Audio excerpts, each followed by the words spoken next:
मी पूर्णपणे समाधानी झालो होतो. मनात अजूनही एक उत्सुकता शिल्लक होती.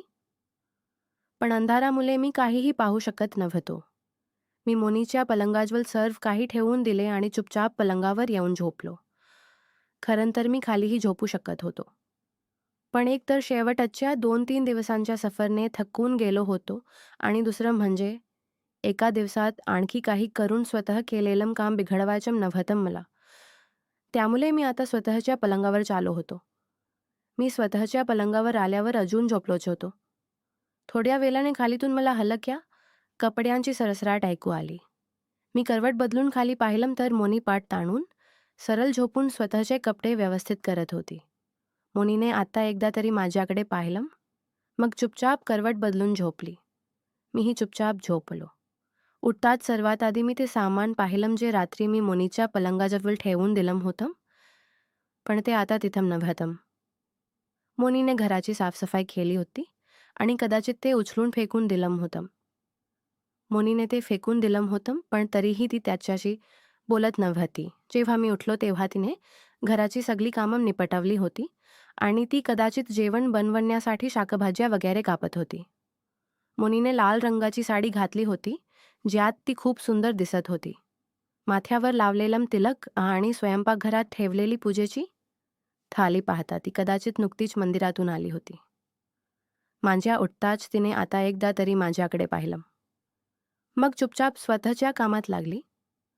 मला असं वाटत होतं की काल रात्रीच्या रमणानंतर मोनी आता माझ्याशी उघड होईल. पण असं काही घडलं नाही. काल रात्रीपूर्वी तर मी तिच्यामागे लागलो होतो. मग काल मोनीनेही मजा घेतली होती. त्यामुळे आज माझ्या मनात काही भीती नव्हती. मी तिच्याशी काहीतरी बोलण्याची आशा करत होतो. पण तिने आजही काहीच सांगितलं नाही. तरी तिच्या चेहऱ्यावरील भावांवरून एवढं तरी समजत होतं की ती गेल्या रात्रीबद्दल माझ्यावर रागावलेली नव्हती. मी न्हाऊन बाहेर आलो तर मोनी आपल्या शेजाऱ्याच्या घरी गेली होती. असम दिवस निघून गेला आणि रात्र झाली. आता रात्री जेवण खाल्ल्यावर आधीप्रमाणे मी टीव्ही चालू करून बसलो होतो आणि मोनी भांडी अर्धवट साफ करत होती. अजूनपर्यंत मोनीने माझ्याशी काहीच बोललं नव्हतं आणि ना कोणती तरी गप्पा मारली होती. पण स्वयंपाकघराची कामं निपटवून मोनी आता माझ्याजवळ येऊन उभी राहिली. मला तिचीही चुपचाप स्वतःजवळ येऊन उभी राहण्याची अपेक्षा नव्हती. मला वाटू लागलं होतं की आमच्या दोघांच्या संबंधात आता उघडपणा येत आहे. पण ती आधीप्रमाणे स्वतःमध्ये गुंडाळलेली वाटत होती, ज्यामुळे मी थोडा घाबरलोही होतो. तरीही मी चुपचाप टीव्हीकडे पाहत राहिलो. माझ्याजवळ येऊन मोनी थोडा वेळ तसंच उभी राहिली. मग कदाचित तिच्या मनात काही आलं असेल की तिने दिवा आणि त्याच्याबरोबर माझ्याकडून विचारल्याशिवाय टीव्हीही बंद करून टाकला आणि चुपचाप माझ्याजवळ पलंगावर येऊन झोपली. मी तर विचार करत होतो की मोनी आजही स्वतःच्या पलंग खाली घालून झोपेल आणि मलाच तिच्याजवळ जाऊन पुढाकार घ्यावा लागेल. पण मोनी तर आता स्वतः माझ्याबरोबर पलंगावर येऊन झोपली होती. कदाचित मोनीही समजून गेली होती की मी आता अशा प्रकारे सहन करणार नाही. त्यामुळे ती आता स्वतः माझ्याजवळ येऊन झोपली होती. मोनीच्या माझ्याजवळ झोपताच आता मीही ताबडतोब मोनीच्या बाजूला झोपलो. ती स्वतःचं तोंड दुसरीकडे करून झोपली होती. त्यामुळे हळूहळू स्वतःचा एक हात तिच्या कमरेवर ठेवून मी तिच्या मागे चिकटून गेलो.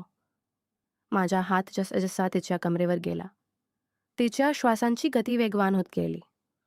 माझा विचार होता की आज मोनी कोणत्याही प्रकारचा विरोध करणार नाही. पण तिने खांद्याखालीपर्यंत माझा हात जाऊ दिला नाही. पुन्हा त्याला लपवण्याचा प्रयत्न केला. पण आज माझी हिंमत 7व्या आकाशावर होती आणि मी तिच्या विरोधाची पर्वा न करता कसून पकडलं. एकदा हलकासा विरोध दाखवल्यावर मोनी सरळ होऊन झोपली. मी झटपट स्वतःच्या तोंडाचं कमाल दाखवलं. मोनीच्या हातपायांना एक झटकासा लागला. त्या स्वतःच्या गहनी श्वासांसह खांदे आकुंचित करून छुपी मुईसारखी बिलकुल आकुंचित होत चालली. माझ्या कल्पनेनुसार ती मला हटवण्यासाठी उठली होती, पण मी वर होतो. त्यामुळे ती बस खांदे आकुंचित करून राहिली. मोनीला हे सर्व सहन होत नव्हतं. त्यामुळे ती एका बाजूला वळून माझ्या जंगलातून सुटण्याचा प्रयत्न करू लागली. पण तिला भला आता मी कुठे सोडणार होतो. मला माहीत नव्हतं की तिच्या पतीनेही कधी ढंगाने काम केलं होतं की नाही. पण ज्या पद्धतीने मोनी वागत होती त्यावरून मला असं वाटत होतं की बेचारीसोबत गैर झालं होतं. आता तिने गुडघे वाकवले होते, त्यामुळे माझा हात तिच्या पोहोचेबाहेर होता. पण मी जोर लावत स्वतःच्या हातांच्या कमाल दाखवायला सुरुवात केली. मोनीने स्वतःचे पाय जोरात दाबले होते, तरी मी थोडीशी कोणत्या तरी रीतीने काम पुढे आणलं, ज्यामुळे मोनी आता जोरात कसमसू लागली. इतका रस्ता तयार केल्यावर आता मी कुठे थांबणार होतो? आता तर सीमा ओलांडली होती. तिची तडफड आणि खामोशी मला आतून अधिक बेचैन करत होती. मी बस स्वतःला कोणत्या तरी रीतीने रोखत होतो. नाहीतर माझ्या मनात तिच्याप्रती इतका आवेग उठला होता की मी जनावरांसारखं काम करून टाकलं असतं, पण कदाचित काहीतरी विचार करून राहिलं होतं. मोनी अजूनही माझ्याशी खुली नव्हती. मी तिचीही खामोशी समजू शकत नव्हतो. जेव्हा सगळं आमच्यात घडायला लागलं होतं, तेव्हा मग स्वतःच्या मनातील भाव लपवण्याचा प्रयत्न करण्यात का लागली होती? ही गोष्ट माझ्या समजण्याबाहेर होती. मी पुढचं काम करण्यासाठी उत्सुक होतो. पण ती तर कदाचित करवट बदलून स्वतःच्या तोंडच दुसरीकडे करत होती. माझा हल्ला अजूनही चालू होता. मोनीलाही मजा येत होती. पण शरमेमुळे कदाचित ती ते जाहीर करत नव्हती. मी जल्दीनं एका बाजूला होऊन तिचे आणि माझे कपडे एका बाजूला ठेवून दिले.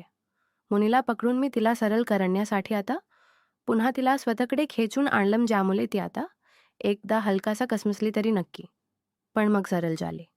मोनी आता इतका विरोध करत नव्हती. माझ्यापासून आता सहन होत नव्हतं.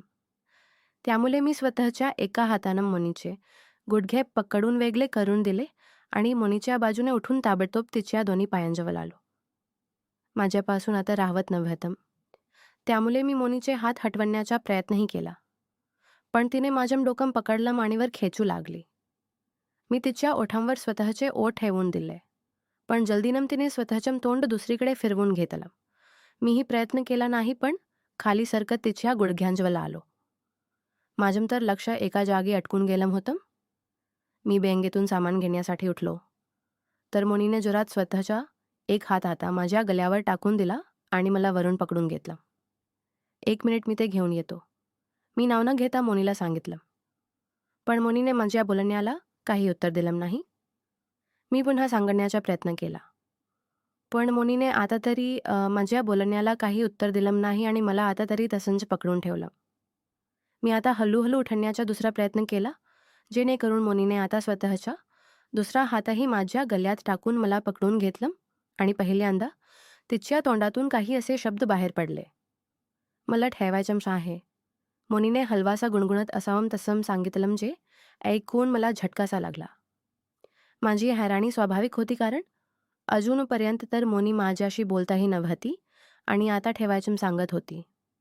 मी समजून गेलो होतो की मोनी काय ठेवायचं सांगत आहे, पण तरीही मी पुन्हा ऐकण्यासाठी तिला विचारलं, पण काय काय ठेवायचं आहे?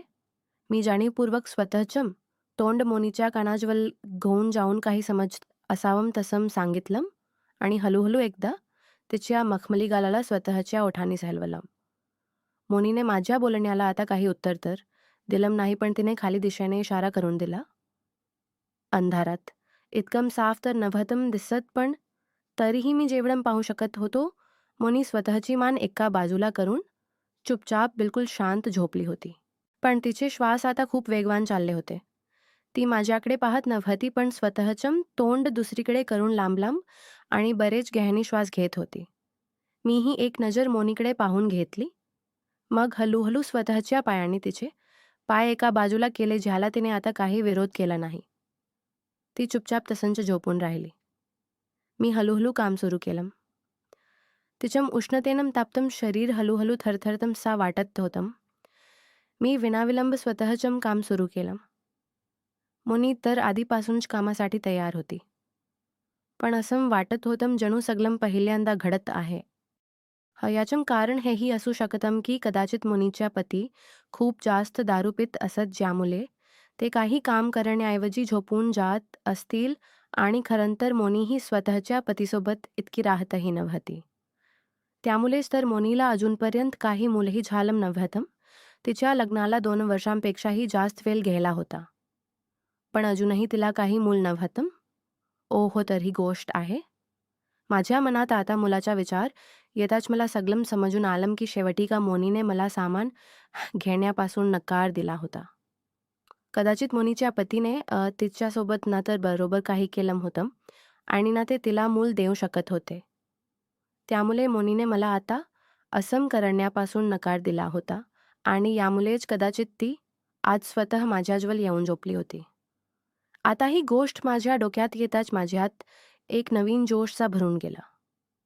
मी आता एक जोराचा झटका लावून दिला आणि मखमली गहनतेत खोलपर्यंत उतरून गेलो, ज्यामुळे मोनी जोरात चित्कारली आणि स्वतःच्या दोन्ही हातांनी तिने माझी कमर कसून पकडून घेतली. इतका जोराचा झटका लावल्यावर मीही आता थोडा वेळ थांबून गेलो. मी थांबून आता पहिलं तर मोनीच्या मऊ गालांवर चुंबन घेतलं आणि मग हळूहळू स्वतःच्या एका हातानं तिची मान सरळ करून तिच्या ओठांवर चुंबन घेऊन दिलं, ज्यामुळे मोनी आता पुन्हा फसत चालली होती. मोनी स्वतःचा चेहरा सोडवण्यासाठी स्वतःची मान हलवत होती, पण मी तिला सोडत नव्हतो. तिला चुंबन देत आता हळूहळू पुन्हा काम करायला सुरुवात केली, ज्यामुळे मोनीने आता हळूहळू टसकवायला सुरुवात केली. जेव्हा मी सतत तिच्या डोक्याला हलवत होतो, तेव्हा हळूहळू ती स्वतः शांत झाली. तिच्या शांत होण्यावर मी आता गतीही वाढवायला सुरुवात केली, ज्यामुळे तिने थोडा वेळ तर कसमसली, पण मग जल्दीनं शांतही झाली. तिच्या हालचालींवरून साफ दिसत होतं की मोनी आता आनंद घ्यायला लागली आहे. मला माहीत होतं की मोनी स्वतः काही करणार नाही. त्यामुळे आता मीच तिचे दोन्ही पाय उंच करून स्वतःच्या पायांवर ठेवू दिले, जेणेकरून काम करायला सोपं जाईल. असं करून आता मीही वेगानं काम करायला लागलो, ज्यामुळे मोनीचा आवाज आता अधिक जोरात झाला, जो कदाचित आनंदामुळे होता. मी यासोबतच चुंबन देत चाललो होतो. तिचे दोन्ही हात आता स्वतः माझ्या कमरेवरून रेंगत होऊन माझ्या पाठीवर आले होते आणि तिने स्वतःच्या दोन्ही हातांनी माझी पाठ दाबत मला साथ द्यायला सुरुवात केली. जेव्हा तिची साथ मिळायला लागली, तेव्हा मीही स्वतःच्या पूर्ण ताकदीनं कामात जोर लावून दिला. त्या खोलीत मोनीचा आवाज गुंजायला लागला. जर बाहेर कोणी दुबरंही उभा असेल तर नक्की तो या रमणाचे आवाज ऐकत असेल. पण मला आता होश कुठे होतं? मी तर स्वतःच्या पूर्ण जोशानं कामात लागून गेलो होतो. मोनी कदाचित आता स्वतःच्या सुखाज्वल होती. तीही आता काम करण्याचा प्रयत्न करू लागली होती.